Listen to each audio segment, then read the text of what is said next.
Hey guys, Ron here. Hope everyone's well. So, I'm going to start off first by saying disclaimer. Yes, filming here at the marina again. You're going to see the boats and the harbor seals, and I'm only saying that because it's close to where I live. It's very cold tonight. I wouldn't want to go too far and be out too long in the cold anyway, because I guess I'm just sensitive that way. You know, you live in California all your life, Southern California, your blood thins. I lived in the desert for 8 years.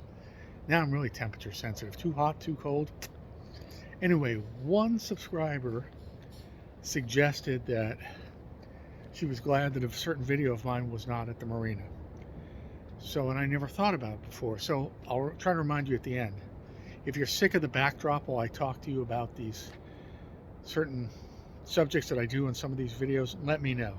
I'll try to find another place. I was actually just at a market, it was a little planned community. They even have their own security riding around on bikes, right near Loyola Marymount University. Very she. And I thought, well, I can walk around the neighborhood here after you go to the little neighborhood market. But all you'd see was a couple of closed shops, closed restaurant, and some condos. And that wouldn't be very interesting. So I'm back here. I'm going to talk to you from here. If you're sick of this location, it's okay. I can take it. Let me know your opinions and I'll see what I can do.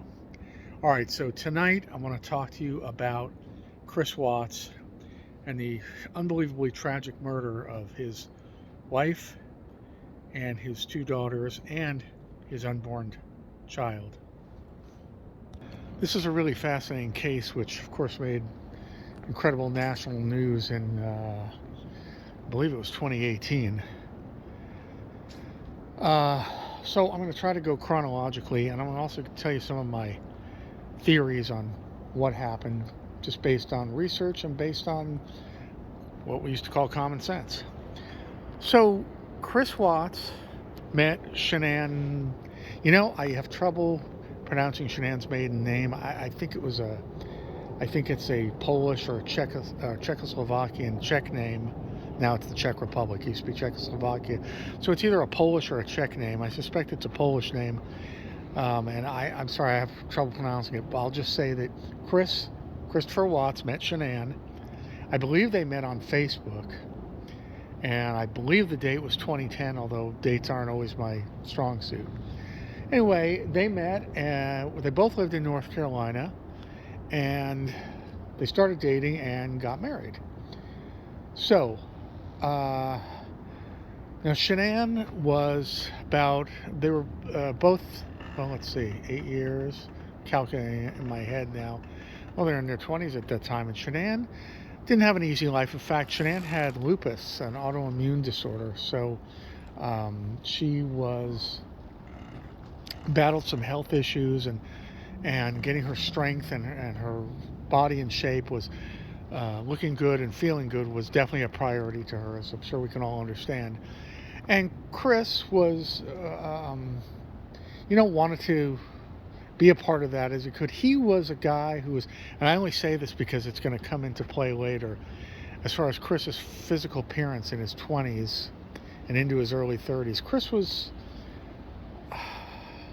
well, heck, I can definitely stand to lose 20 pounds, me, Ron, but he, I think, was probably, I don't know, I'm speculating 40, 50 pounds overweight, because later on he became what we call shredded, what we call ripped.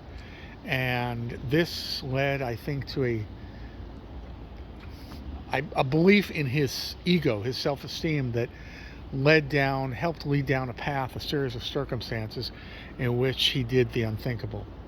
So Chris and Shanann marry, and they moved from North Carolina to Colorado.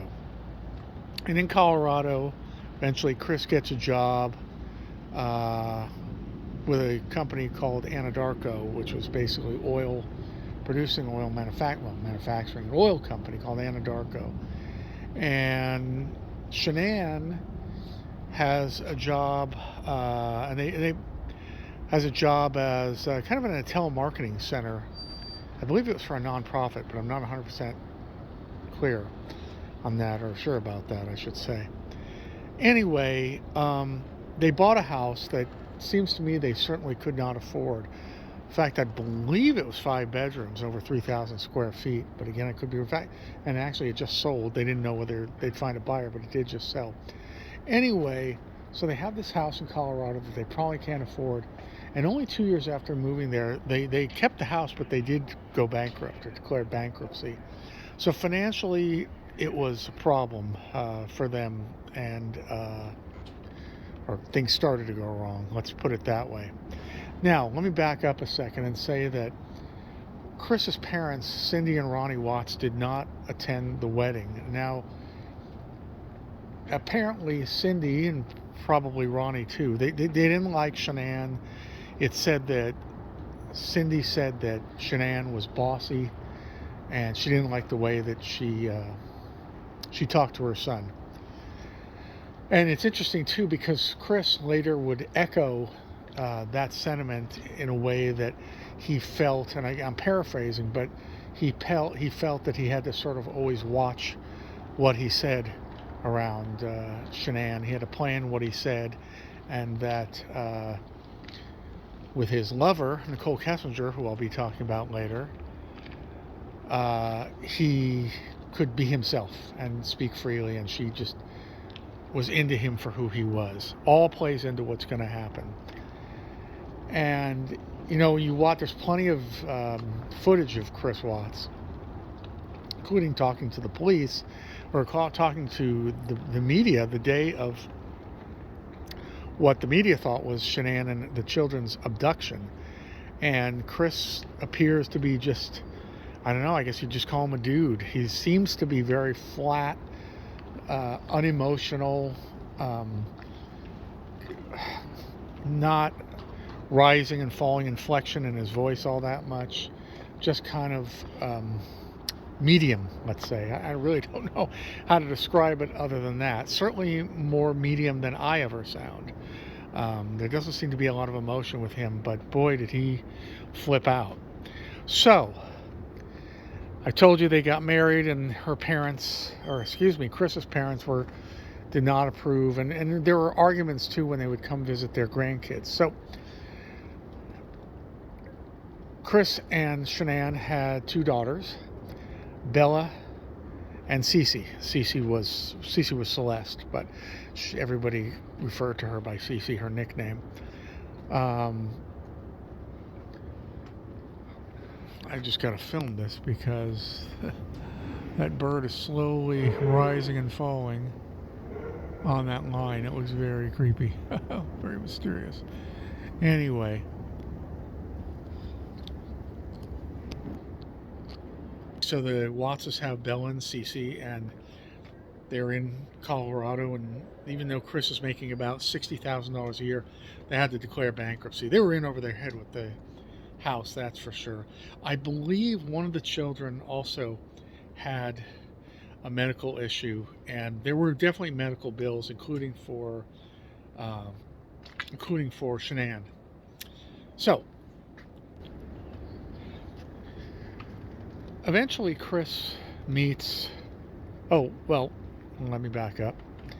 So Shanann starts working for a company called Thrive, well, or a third party that distributes Thrive. And these are basically patches, or at least they were using the patches, of vitamins and minerals. And I'm not 100%, you know, I didn't do an in-depth deep dive on Thrive and the product, other than to say that Shanann was marketing this product, Thrive. A friend of hers got her into it, and that became a huge part of her life. And there are still, I wouldn't say many, I don't know how many, but there are still videos you can look at her.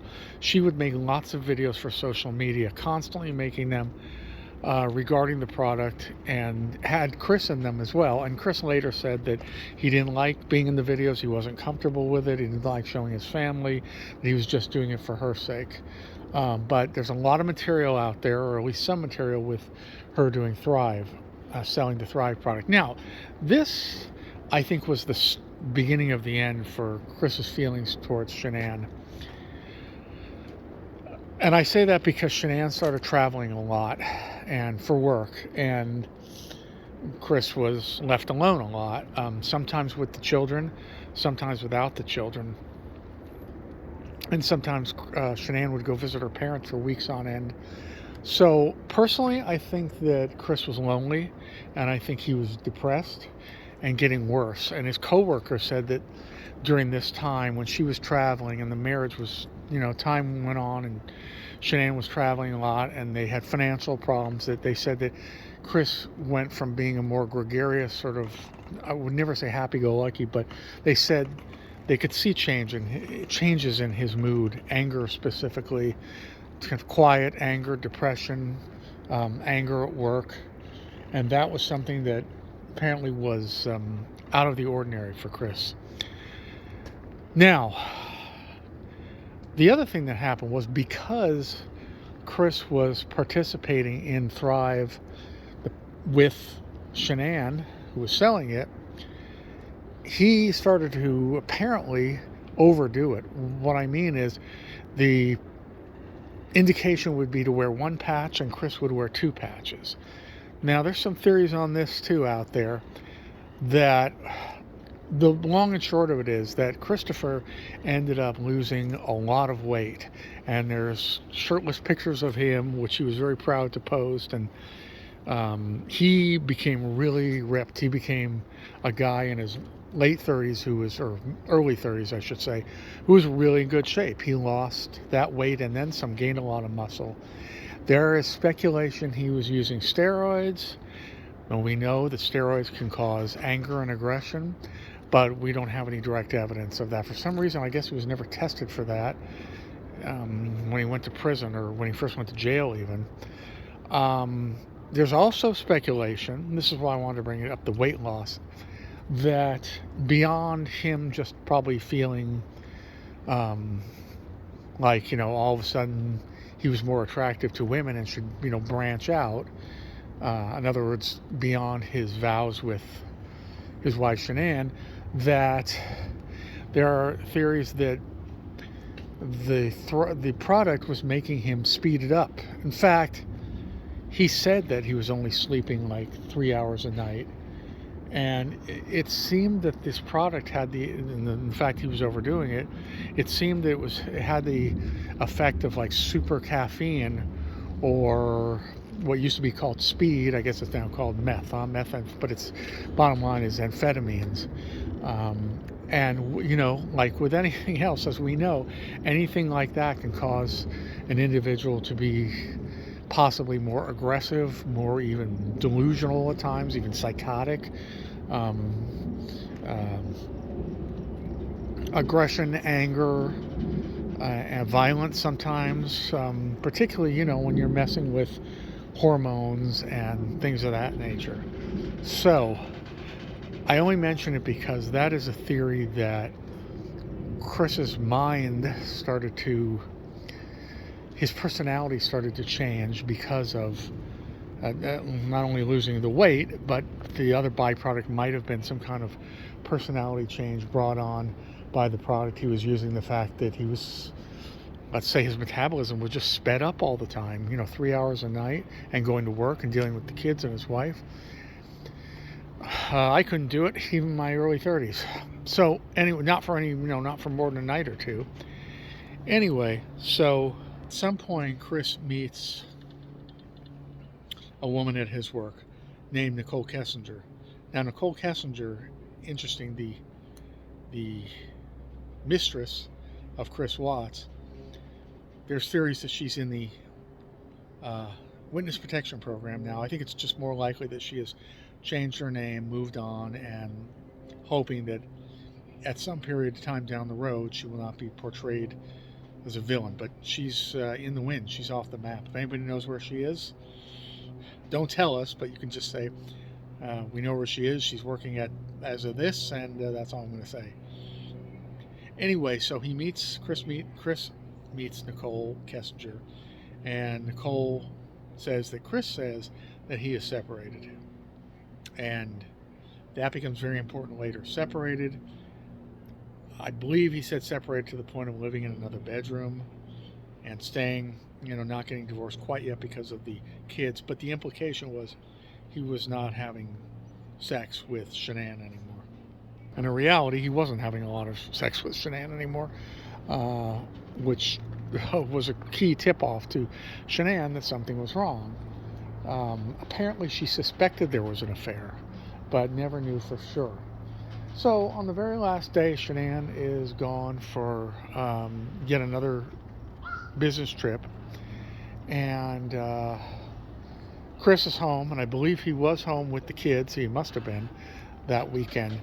And Shanann comes back pretty late, at about 2 in the morning. Now, her friend, another Nicole Atkinson, drops off Shanann. You could see I believe it was the Ring doorbell footage. You could see 2 in the morning.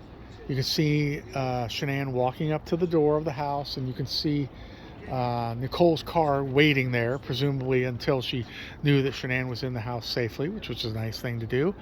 And that was it.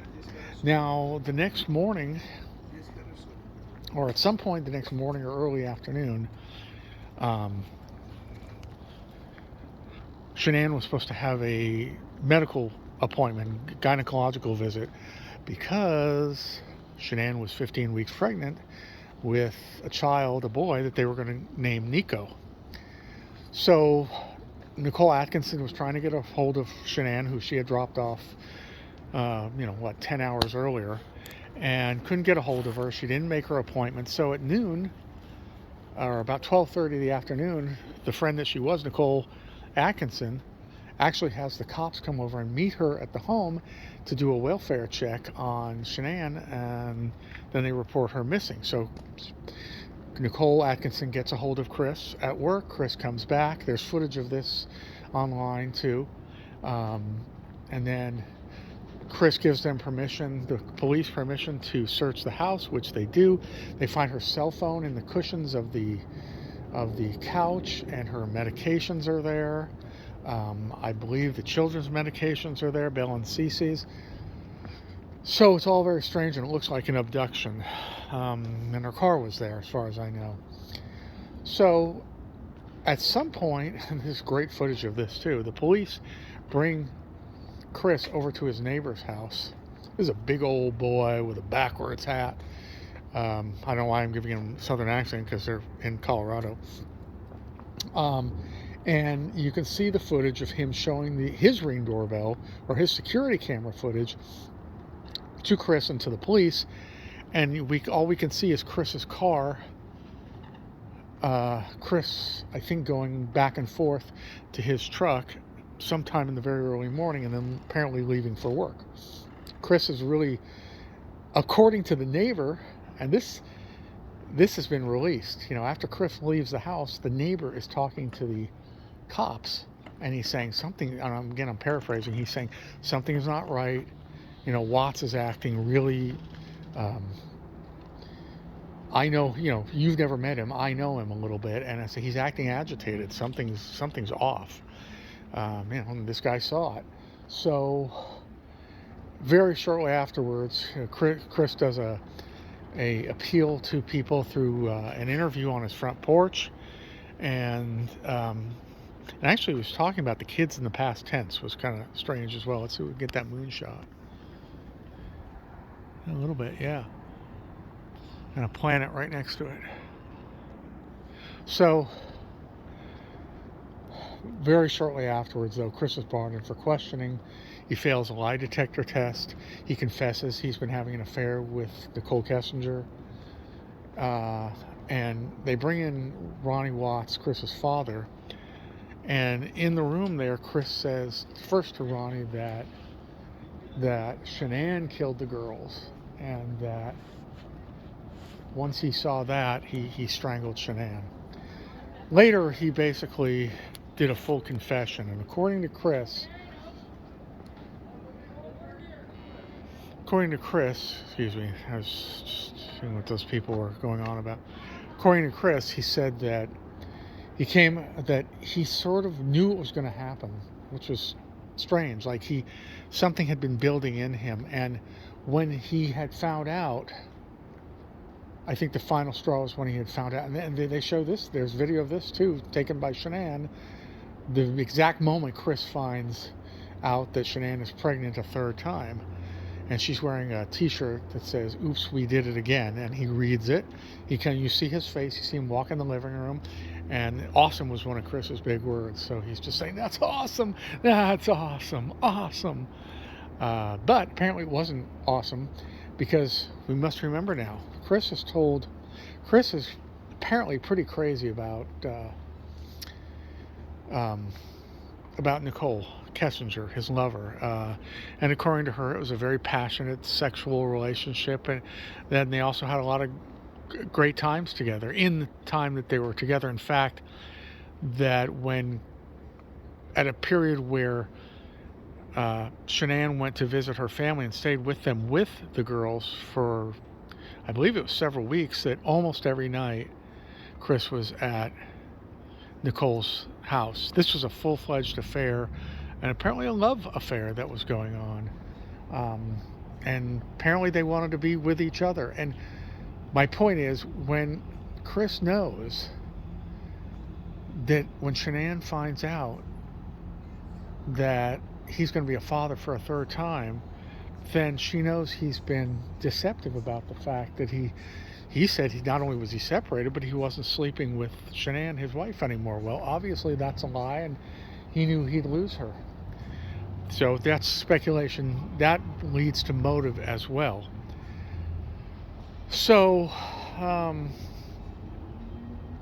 anyway, according to Chris, he was confronted by Shanann that night after she came home in bed, and that she had been talking about their problems and his being distant and non-communicative for quite a long time, and she'd been talking to her friends about it as well, text and emails and phone calls, and even some of those are available. But according to Chris, she confronted him, and of course we'll never know if this is true, but she confronted him, and he said that he admitted the affair with Nicole Kessinger, and that Shanann had said, "You're never going to see your kids again," and that apparently this had been a fear of his all along. I really don't know why he believed that. So, because there's no reason to believe he wouldn't get joint custody. But beyond that,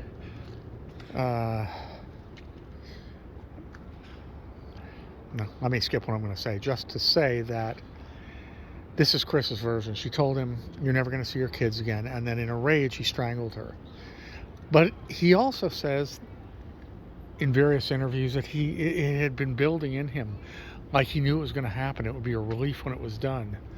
So he strangles he strangles Shanann, and in the middle of it, one of the girls comes in and says, "What's wrong with mommy?" And he says, she doesn't feel well. But he says he knew the girls knew, and he then gathers up the body of Shanann, puts her in the truck, takes the girls, puts them in the truck, and that's the footage that the neighbor saw. Brought them out to the site where he was working. He buried Shanann in a shallow grave, and about 100 feet away, he one by one smothered Bella and Cece and put them in these tanks that held crude oil. And that's what he did. And after his confession, he led them out to the site. The girls and Shanann's remains were quickly found, and that was it. There's interviews with Nicole Kessinger, and she's got quite the reputation as well. Some say she was, flirting with the lead detective all along, and that she might have been involved herself, because she claimed not to know about Shanann, but it appeared that much earlier than she said, there were internet searches from her about Shanann and other strange things that I'll let you research on your own. But it's really a shocking case. Just wonder if Chris's mind had been affected by this product he was using. I don't know. I don't know whether it acted like speed, like something that would, make him act more aggressively and even violent. I mean, here was a guy who had no record, no history of violence, and he murders his entire family and buries them. Was he using steroids? Some in the bodybuilding community say it doesn't look like it. Some say it's a distinct possibility. We just don't know. Was Nicole Kessinger involved in any way? Did she assist with a cover-up? Did she suggest to him that he had to get rid of her? Did she know that Shanann was pregnant for a third time? Did she suggest to Chris what he already knew, that he couldn't even afford Bella and Cece and Shanann, that he would not be able to afford a third baby with his huge house? They were in bankruptcy, and he was making about $60,000 a year, which to support 4 people. Shanann did, I take it back, Shanann did start making some money finally with Thrive. She wasn't really earning much before that, but she was starting to earn with Thrive. But was she holding on to her own money? Did she not want to share it with Chris and the family? We'll never know. Were they going to be ever able to get out of their bankruptcy? Did he want to be a free man? Did he want to be with Nicole Kessinger? It sure looks like it. So anyway, this is the shocking story of Chris Watts, who languishes in a prison now. And there are a couple of men who have come out and say that they were Chris's lover, that he was or is confused about his sexuality, that he of course strongly denies this. It's interesting, if this were a woman, nobody would care, but when it's a man, his sexuality becomes a huge issue. Big double standard. I don't know why. It shouldn't be that way, but seemingly it is. It's just not as cool, I guess, for a guy. But he denies it. He says he's 100% heterosexual. But there are theories, too, that there was weird stuff going on with Nicole Kessinger's friends, a group of friends she hung out with, and that there may have been some gay sexual activity between Chris and at least one of her friends, too. So this whole thing about Chris leading a double life has also been following him around for a while. So something else you might want to do research on. But, sometimes stories are just spun to make it sound more interesting. We'll never know. All right, guys. Well, thanks for watching. Thanks for listening. Is the backdrop of the marina just too boring? I just don't have a more interesting place to go a lot, so that's why I do it. All right, guys, my name is Ron. If you like the channel, please subscribe. If you do, hit the bell icon next to the subscription button, and then you'll be notified as to when I post. Leave comments, and please give the channel likes. I really would appreciate it, and I'll see you all at the next location. Thank you, and bye-bye.